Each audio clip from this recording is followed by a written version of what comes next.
They say that money can buy you a warm bed, but it can never buy you a warm heart.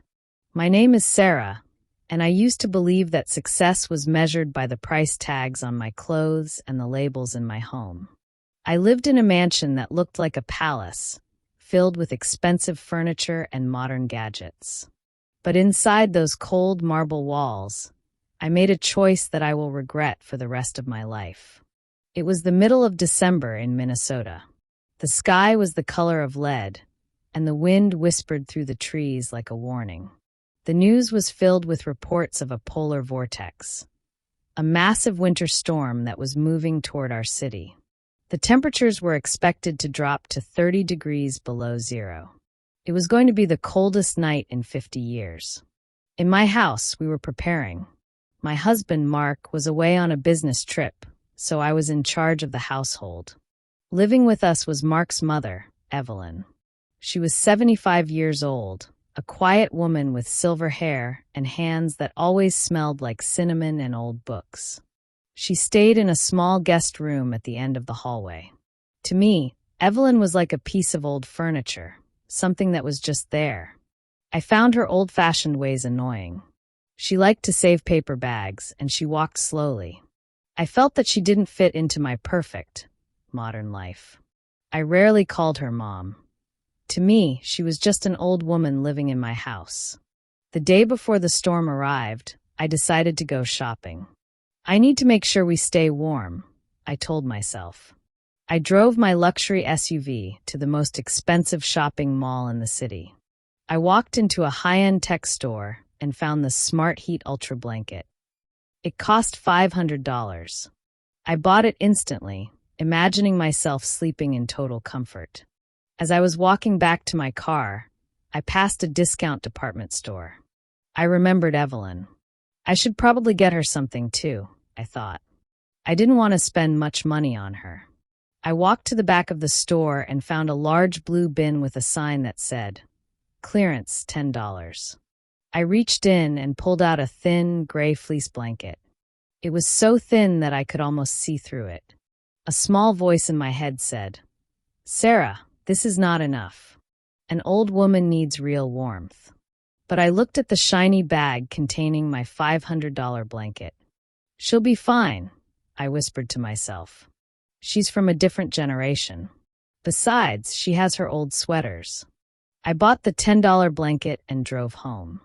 I didn't know it then, but that cheap piece of fabric was about to become the center of a tragedy. When I walked through the front door, the house was warm and smelled of vegetable soup. Evelyn was in the kitchen, her small frame hunched over a pot. She looked up and smiled when she saw me, her eyes crinkling at the corners. "Welcome back, Sarah. The wind is getting very strong. I'm glad you are home safe, dear." I set the shopping bags on the marble kitchen island.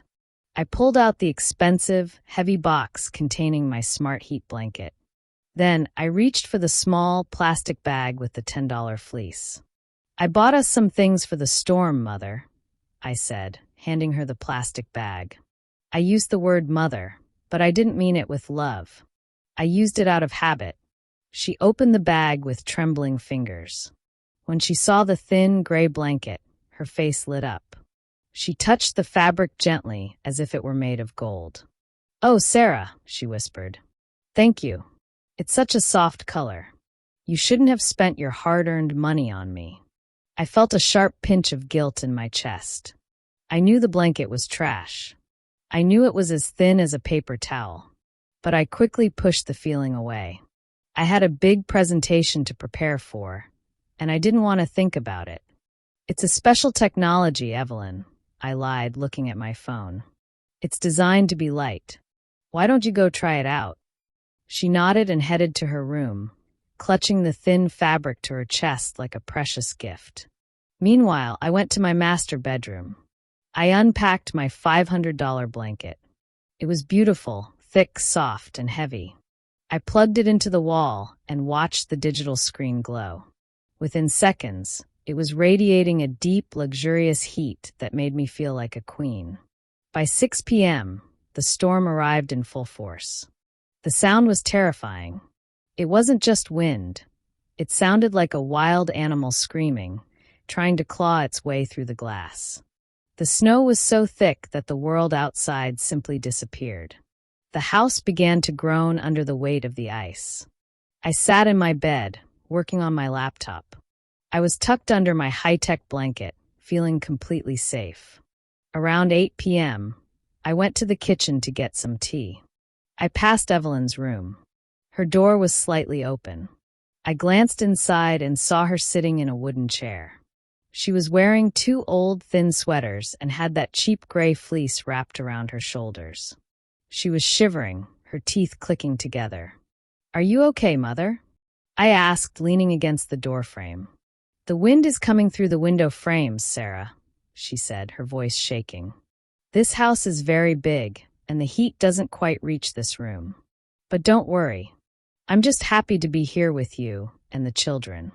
"Well, just use the blanket I bought you," I said, a bit impatiently.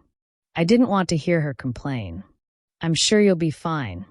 I went back to my room and fell into a deep sleep, comforted by the warmth of my expensive purchase. But at 2:14 a.m., the world went dark. The hum of the heater stopped. The digital glow on my blanket vanished. The power was out. The silence that followed was heavy and freezing. My smart blanket was now just a cold, heavy piece of cloth. I realized then that my comfort was gone. The darkness in the room was absolute. My bedroom, which had been a warm sanctuary just minutes ago, was now a prison of ice. I reached for the digital controller of my blanket, but it was dead. I touched the silk fabric. It felt like cold water against my skin. The smart heat technology one had spent $500 on was now completely useless. Without electricity, it was just a thin, heavy sheet. Then, I heard a soft cry from down the hallway. It was my daughter, Mia. She was only 6 years old. Then I heard Leo, my 8-year-old son, shivering. I grabbed my useless, expensive blanket and ran to their room. The air in the hallway felt like a knife cutting through my pajamas. When I opened the children's door, I saw them huddled together under their heavy quilts. But it wasn't enough. In a house this big, when the furnace stops, the warmth disappears in minutes. "Mommy, I'm so cold," Mia whispered. Her breath formed a thick white cloud in the air. I tried to wrap my silk blanket around them, but the material was designed to conduct heat from a wire, not to trap the body's natural warmth. I was panicking. I didn't know what to do. My husband was hundreds of miles away, and the roads were blocked. We were truly alone. Just then the door opened. Evelyn stood there. She looked small and fragile in the moonlight reflecting off the snow, but her eyes were calm. She was wearing her only heavy wool coat, and she was clutching that thin $10 gray fleece blanket I had bought her. "Sarah," she said, her voice a soft, steady rasp. "The children, they shouldn't be in this room. The windows are too large here. Bring them to my room. It's the smallest room in the house. It will hold the heat better." I followed her like a child. We moved Mia and Leo into her tiny guest room. It was cramped and the wallpaper was old, but she was right. The air felt a few degrees warmer there. "Here," Evelyn said.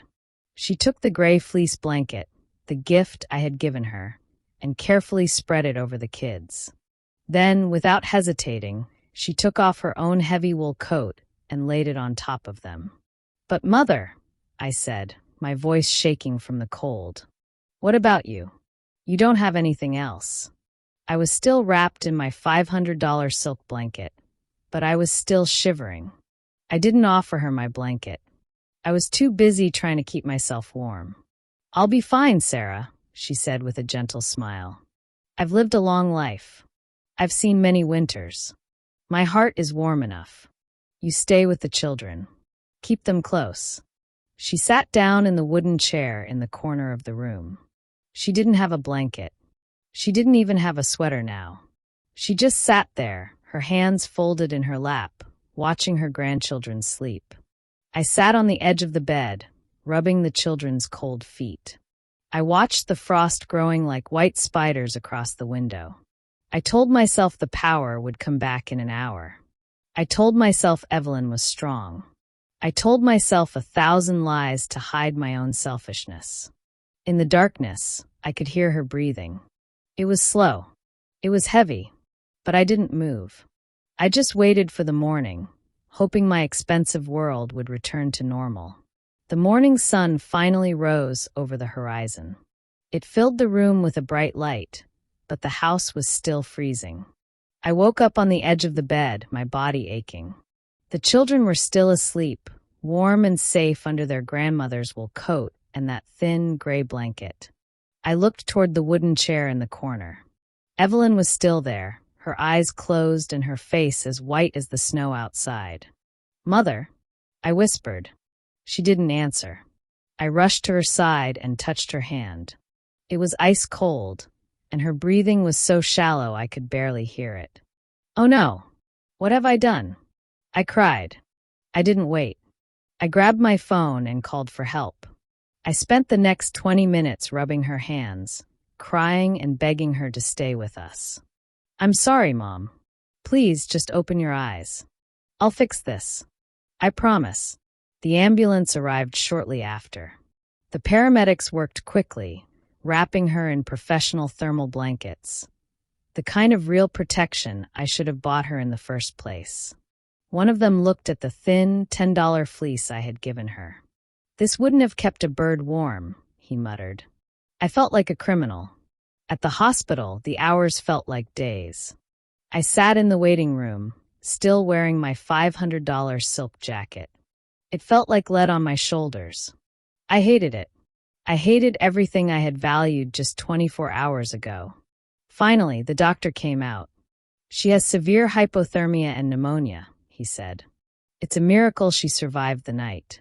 Her body was exhausted from the cold. But she's a fighter. She's awake now."